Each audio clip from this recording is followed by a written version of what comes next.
Ya, welcome Capricorn. Selamat datang dan selamat datang kembali di Lentera Intuitif. Saya Iswana Suhendar.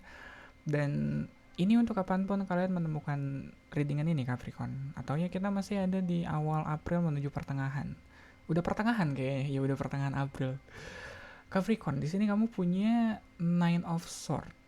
Ada yang bikin kamu gelisah somehow. Ada yang bikin kamu kepikiran, susah tidur. Selalu ya, interpretasi aku soal Nine of Swords selalu selalu susah tidur. Iya, soalnya nggak tahu ya, di kartu yang aku lihat dia, si orangnya, si wanitanya, dia kayak kebangun tengah malam gitu. Iya, terus ya kayak gitu, nggak bisa tidur. Dan mungkin apa ya, something soal nggak bisa tidur dan soal kepikiran banyak hal. Aku rasa ya kalau emang otak kamu lagi aktif dan emang nggak bisa diajak istirahat gitu, ya kenapa nggak coba kerjain apa gitu, ngerti gak sih? Ya soalnya kalau kita mau ngelihat Nine of Swords itu sebagai hal yang nggak terelakkan lagi gitu, dipaksa tidur juga nggak tidur tidur gitu. Kalian udah apa ya, udah dengerin kayak, biasanya aku kalau cepet tuh dengerin kayak apa ya, kayak static static noise, kayak white noise gitu. Kalau tetap nggak bisa tidur, udah nggak ketolong tuh gitu. Cuma ya kalau semua upaya yang bisa kalian lakuin buat tidur malah nggak bikin kalian nggak tidur, ya ya do something, lakuin apa gitu. Ya nggak apa-apa jam jam 7 jam 7 jam 1 jam 2 malam, jam 7 mah lah masih sore itu. Jam 1 jam 2 malam tiba-tiba aduh udah guling kanan guling kiri, nggak tidur tidur, ya nggak apa-apa, kamu lakuin hal yang seenggaknya bisa bikin tenang hati kamu kali. Uh, Mungkin yang biasa masak, kamu jam segitu ya nggak apa-apa, masak aja. Ya kelontang-kelontang di dapur ada orang masak. Yang jelas kadang kalau kita nggak bisa tidur, semakin kita paksa diri kita buat tidur, semakin itu nambah stres. Iya, apalagi kalau besoknya kita masih masih harus berangkat ya, pagi-pagi lagi harus berangkat, wah makin stres tuh. Jadi ketimbang dipaksa dan ketimbang kita makin beban karena nggak bisa tidur, kita nyalahin diri kita sendiri. Aduh, kenapa sih gue nggak bisa tidur padahal besok berangkat pagi-pagi. Ya udah, do something, hal yang bikin kamu, pilihannya nggak tahu ya, kadang aku pikiran hal yang bikin kamu capek atau mungkin hal yang bikin kamu nyaman. Ya mungkin bisa bikin comfort food malam-malam, masak kayak gitu. Atau nggak tahu ya, aku ada comfort movie sih kalau bener-bener nggak bisa tidur. Jadi kayak ada beberapa film yang kayak ini, kalau nonton ini kayaknya aku bakal ngantuk, jadi kayak gitu ya. Ya udah, yang kayak gitu.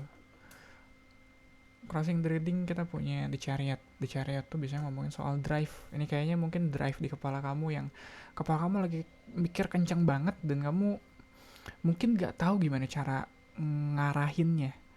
Iya, Chariot butuh arahan. Dia punya dorongan, tapi tak, kalau nggak bisa diarahin dengan baik, ya mau dibawa kemana, malah meledak ya malah muter-muter di situ aja, muter-muter di kepala kamu. Jadi didimin terus, ntar meledak sih. Jangan jangan sampai. Yang jelas,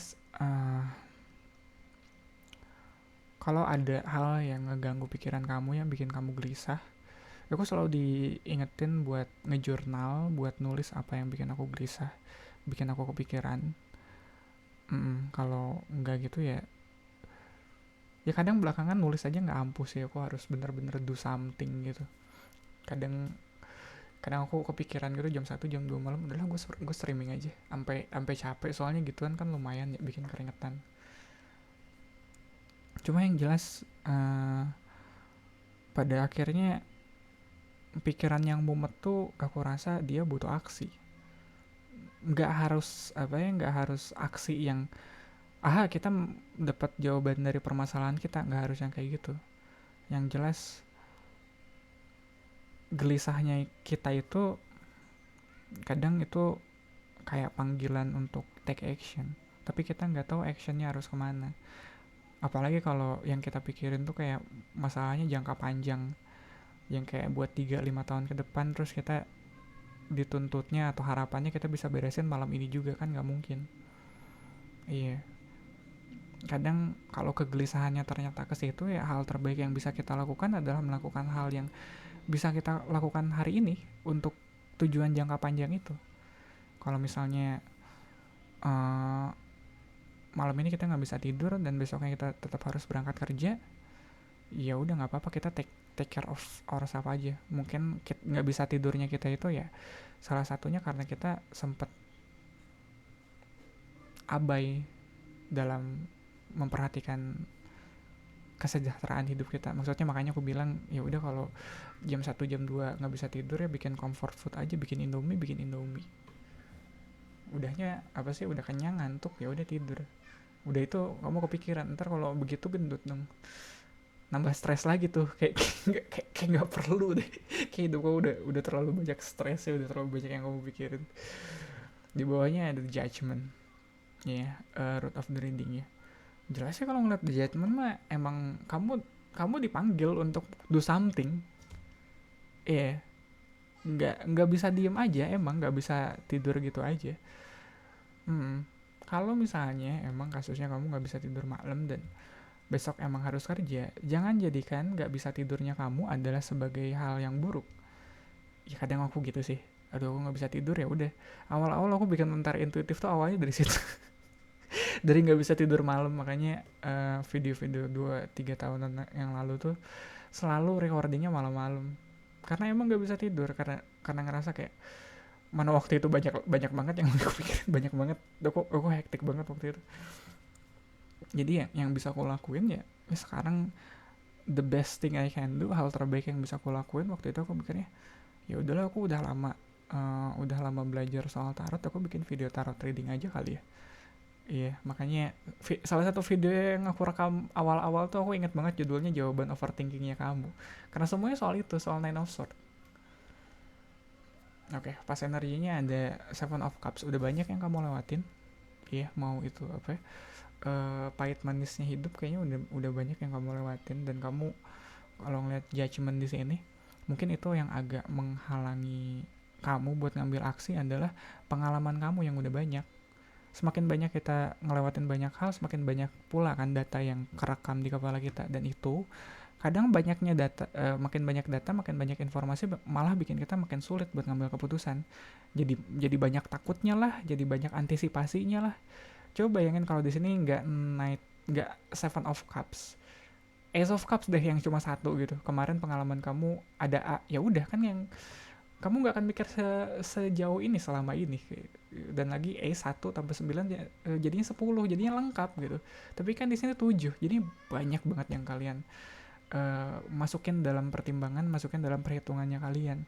Pengalaman-pengalaman baik dan buruk, dan satu hal soal pengalaman apapun itu yang kamu ingat pada akhirnya ya, yang paling nempel di ingatan kamu, yang paling berkesan buat kamu adalah perasaan yang dia tinggalkan.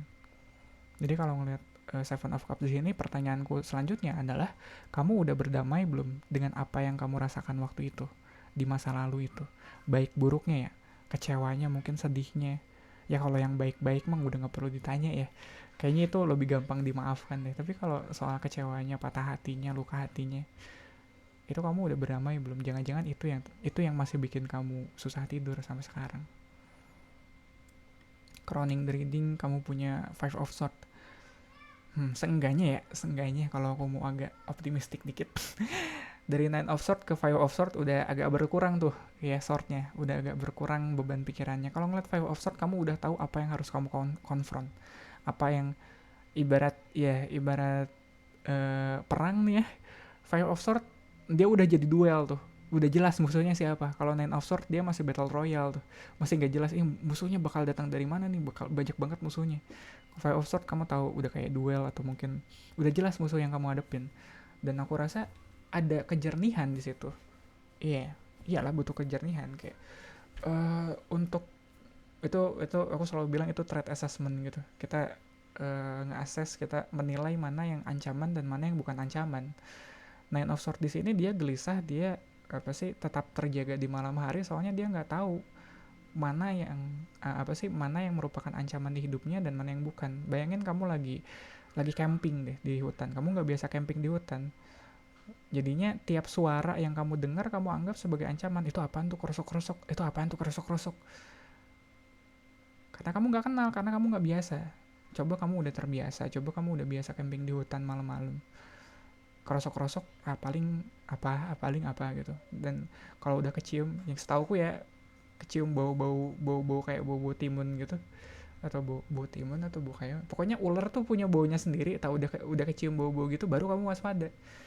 Ya nggak semua hal kamu anggap sebagai tanda bahaya, dan di sini Five of Swords kamu udah mulai siaga soal itu. Dan future energinya ada Knight of Swords sama Chariot. Wah, kayaknya udah beres ya. Begitu udah beres fase overthinkingnya kamu bakal melesat begitu saja. Kamu bakal langsung melesat deh, kayak wush gitu, tiba-tiba nyampe, tiba-tiba berangkat aja. Tapi ini emang fase yang harus kamu fase yang harus kamu lewatin sih. Kalau ngeliat Five of Swords di atasnya, mungkin ini di titik ini kamu harus know your enemy gitu, kayak kamu tahu, kamu harus kenal dengan musuhnya kamu, dengan dengan bahaya, mana yang bahaya dan mana yang enggak, mana yang musuh, mana yang bukan. Nah, questionernya ada two of High Priestess. Ya, dia 2 sih, tapi dia 2 tapi dia duanya 2 Arkana nomor 2. Dan ini menjelaskan, atau ini elaborate sih. Jadi kayak yang tadi aku bilang, kamu tahu yang mana musuh dan yang mana bukan dari mana. Five of Swords tuh kan ya kamu misahin, ini ancaman nih, beneran nih ancamannya nyata, ini bahaya, dan ini mah emang residu dari masa lalu kamu aja, pengalaman gak menyenangkannya kamu yang kamu proyeksiin ke masa sekarang, bukan ancaman. Kalau ini ancaman, kelihatan tuh, kelihatan bahayanya. Dan High Priestess tuh adalah kebijaksanaan kamu dalam menilai situasi tersebut. Bahkan di depan ancaman pun kita nggak boleh overreact loh. Kita tahu itu bahaya, ya kalau kita overreact makin bahaya, bukan? Kamu tetap tenang, kamu tetap melihat situasi dengan jernih. Iya. Dan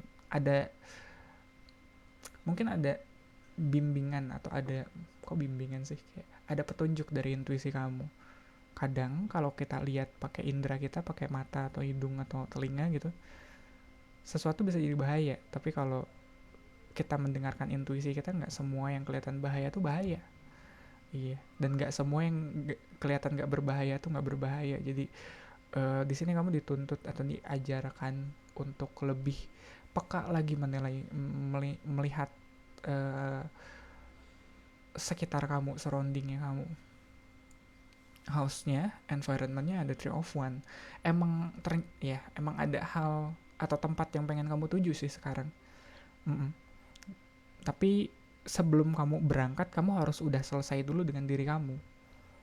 Aku ngerasanya, apalagi dia di environment ya, kayak kamu ngerasa ada something yang pengen kamu cari, ada something yang pengen kamu datengin, somewhere yang pengen kamu datengin, tapi nggak di sini.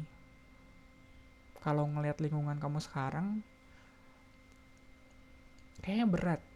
Iya, apalagi ngelihat ada Seven of Cups di ini ya, di pas energinya, kamu masih terikat dengan apa yang udah terjadi di masa lampau. Makanya kamu, ya bisa jadi kamu lagi berusaha pindah ke tempat yang lebih baik, iya, atau kamu lagi survei nih, tempat mana yang kira-kira bisa ngasih keamanan kali, ngasih kenyamanan buat diri kamu ke depannya. Hopes and fear-nya ada The Star. Baik banget aku ngeliat The Star di sini, ada harapan baik, ada kamu nggak putus asa itu kali ya. Kalau ngeliat Nine of Swords di awal sama ya Seven of Cups deh, ada kemungkinan kamu agak enggan buat ngambil keputusan atau enggan buat maju. Soalnya udah banyak beban pelajaran hidup yang udah kamu lewatin, ngerti gak sih? Kayak banyak banget pengalaman kamu, dan dari pengalaman itu kamu udah pengen nyerah kali, karena sekian banyaknya pengalaman yang kamu tumpuk gitu. Ya kayak kamu udah ngerasa, udahlah dalam hidup apalagi sih yang belum gue dapetin atau belum gue rasain, kayaknya udah cukup deh kayak gitu. Tapi The Star di sini mengajak kamu untuk tetap berharapan baik, untuk tetap optimis ngelihat masa depan. Dan ngomong-ngomong soal masa depan, di outcome-nya ada two of coins di depannya. Kalau ngelihat two of coins, aku ngerasa kamu bakal ngeliat hidup dengan lebih balance kali, dengan lebih seimbang. Sama kayak kamu ngeliat seven of cups, kamu ngeliat ada banyak pengalaman baik dan buruk di situ yang udah kamu lewatin. Kedepannya kamu juga bakal dapetin lagi pengalaman baik dan buruk. Tapi gimana caranya kamu menyeimbangkan pengalaman itu? Kita nggak bisa terlalu condong kayak cuma karena sekarang hidup kamu belum baik, nggak berarti kedepannya hidup kamu bakal selalu nggak baik kayak gitu. Kita nggak bisa memutuskan atau ngejudge hidup kita cuma dari pengalaman yang kita rasakan hari ini atau kemarin-kemarin. Tetap harus punya harapan baik, tapi tetap juga harus hati-hati. Ya, tetap harus waspada juga. Jadi jangan terlalu skeptis, tapi jangan terlalu altruis juga ke orang gitu kali ya. Ya, bottom line atau garis bawahnya mungkin kamu kedepannya bakal lebih bijak kali dalam melihat apapun yang hidup tawarkan ke kamu kedepannya. Baik dan buruknya kamu bakal lebih bijak menilainya gitu kali ya, Capricorn.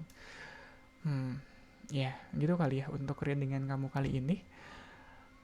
Thank you banget buat supportnya, buat likes, comment, dan subscribe. Ya, yang belum subscribe, ya subscribe dong. Banyak dari kalian yang ternyata belum subscribe. Dan mungkin share video ini ke Capricorn lain yang kamu rasa lagi butuh pesan ini sekarang. Readingan untuk Capricorn ada di hari Rabu barengan sama Sagittarius, Aquarius, sama Pisces. Semoga bermanfaat Capricorn. Kita ketemu lagi di readingan kamu selanjutnya.